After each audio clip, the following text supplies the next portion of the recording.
Iran में 46 साल बाद ऐसा प्रदर्शन हो रहा है जिसने तब स्थापित सत्ता को उखाड़ फेंका था। अब यह सवाल उठता है कि अगर ईरान में खामेनेई का इस्लामिक शासन खत्म होता है तो उसके बाद क्या होगा? ईरान में आगे क्या? खामेनेई शासन के खिलाफ प्रदर्शनों के बीच अक्सर रेजा पहलवी के समर्थन में नारे गूंजे। रेजा पहलवी ने भी ईरान की जनता का सत्ता परिवर्तन के लिए आह्वान किया। तो क्या अगर ईरान में खामेनेई शासन खत्म होता है तो फिर से राजशाही लौटेगी? क्या क्राउन प्रिंस रेजा पहलवी ईरान की गद्दी संभालेंगे और क्या ईरान उनके नेतृत्व में एकजुट रह पाएगा? इन सवालों के जवाब के लिए 2 पॉइंट समझना बहुत जरूरी है।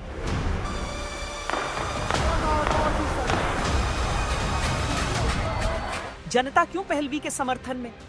पहलवी का नाम नए शासक के तौर पर आगे क्यों? ईरान की जनता इस्लामी शासन से पहले खुले विचारों की थी। पहले खुमैनी और फिर खामेनेई के द्वार में जनता को इस्लामिक कट्टरता के नियम मानने को मजबूर होना पड़ा, जिसका सबसे बड़ा उदाहरण है 1979 में बने हिजाब कानून के खिलाफ ईरान में लगातार प्रदर्शन। 2022 में हिजाब के खिलाफ प्रदर्शन करने वाली 22 साल की लड़की महसा अमीन की मौत के बाद ईरान में असंतोष फैला। जनता को किंग पहलवी का शासन याद आ रहा है। पहलवी का नाम नए शासक के तौर पर आगे क्यों? प्रिंस रेजा पहलवी इस्लामिक कट्टर शासन को तानाशाही करार दे रहे हैं और उसके बदले सेक्युलर और आधुनिक देश बनाने पर जोर दे रहे हैं।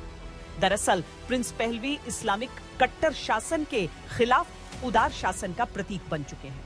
यही कारण है कि उनके आह्वान पर ईरान में प्रदर्शन तेज हुए।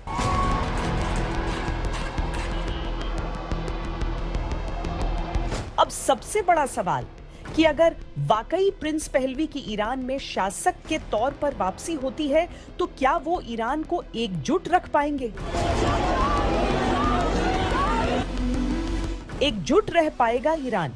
इस सवाल का जवाब सिर्फ राजनीतिक व्यवस्था के पास नहीं है, बल्कि ईरान की जातीय संरचना में ढूंढा जा सकता है। पहले देखिए क्या है ईरान की जातीय संरचना। ईरान की कुल जनसंख्या 87.6 मिलियन है।